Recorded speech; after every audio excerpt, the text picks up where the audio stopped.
22 ఏళ్లుగా పర్యాటకులకు నాణ్యమైన సేవలు అందిస్తున్నామన్నారు ఆర్వి ట్రావెల్ సంస్థ అధినేత రమణ.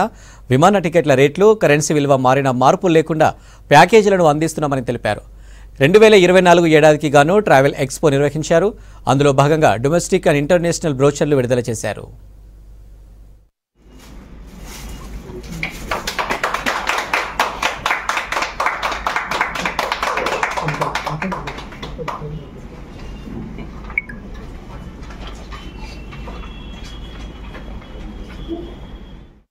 ట్రావెల్ ఎక్స్పో ఉన్నటువంటి ఒక ప్లాట్ఫామ్ను ఏర్పాటు చేసి ఆ ట్రావెల్ ఎక్స్పో ద్వారా దేశీయంగా అంతర్జాతీయంగా దాదాపుగా 100కు పైచిలుకు ప్యాకేజీలన్నింటినీ కూడా ట్రావెల్ ఎక్స్పోలో అనుసంధానం చేసి సాధారణంగా ప్రజలందరూ ఏ ప్యాకేజీలకైతే ఎక్కువ ఉత్సాహాన్ని చూపిస్తూ ఉంటారో, ఎటువంటి ప్యాకేజీలకైతే అంతర్జాతీయంగా ప్రయాణం చేయడానికి ముందుకు వస్తూ ఉంటారో వాటన్నిటినీ కూడా తెలుగు రాష్ట్రాల నుంచే హైదరాబాద్, విజయవాడ, విశాఖపట్నం, తిరుపతి తదితర ప్రాంతాలన్నింటినీ కూడా కేంద్రాలుగా చేసుకుని ఆ ప్రాంతాల నుంచి వెళ్ళేటువంటి పర్యాటకులకి, భక్తులకి సకల సౌకర్యాలు ఉండే విధంగా అతి తక్కువ బడ్జెట్స్లో ప్యాకేజీలు కల్పించడానికి దాదాపు 10 సంవత్సరాల క్రితం ట్రావెల్ ఎక్స్పో అన్నటువంటి ఒక ప్రత్యేకమైనటువంటి ప్లాట్ఫామ్, ఒక ప్రత్యేకమైనటువంటి కాన్సెప్ట్తో ఆర్వి టూర్స్ అండ్ ట్రావెల్స్ సంస్థ తెలుగు రాష్ట్ర పర్యాటకులు ముందుకు రావడం అనేది ప్రతి సంవత్సరం జనవరి మాసంలో చూస్తూ ఉన్నాం. పైగా మనకు జనరల్ ఎలక్షన్స్ ఉన్నాయి. చార్ధామ్ లాంటి విశిష్టమైనటువంటి యాత్రలు కూడా కొద్దిగా లేటుగా ప్రారంభమైనటువంటి పరిస్థితి ఉంది.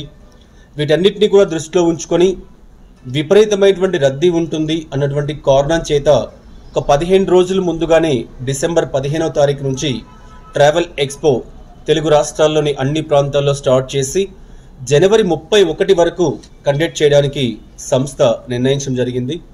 ఇందులో భాగంగా తెలుగు రాష్ట్రాల్లో ఏవైతే ప్రముఖ జిల్లా కేంద్రాలు ఉన్నాయో ఆ జిల్లా కేంద్రాలు అన్నింటిలో కూడా ఫర్ ఎగ్జాంపుల్ ఖమ్మం, వరంగల్, నిజామాబాద్, అదేవిధంగా కర్నూలు, అనంతపురం, తిరుపతి, విజయవాడ, రాజమండ్రి, శ్రీకాకుళం, నెల్లూరు, బెంగళూరు తదితర ప్రాంతాల్లో ఈ సంవత్సరం ప్రముఖంగా అక్కడికి వెళ్ళి ప్రతి జిల్లా కేంద్రంలో కూడా 2 రోజుల కాలం పాటు ట్రావెల్ ఎక్స్పోను కండక్ట్ చేసి అక్కడ స్థానికంగా ఉన్నటువంటి పర్యాటకులకి, అక్కడ ఉన్నటువంటి టూరిస్టులకి కూడా ఈ డిస్కౌంట్ సదుపాయాన్ని కల్పించాలి అన్నటువంటి ఆలోచనతో ఈ సంవత్సరం ముందుకు వస్తూ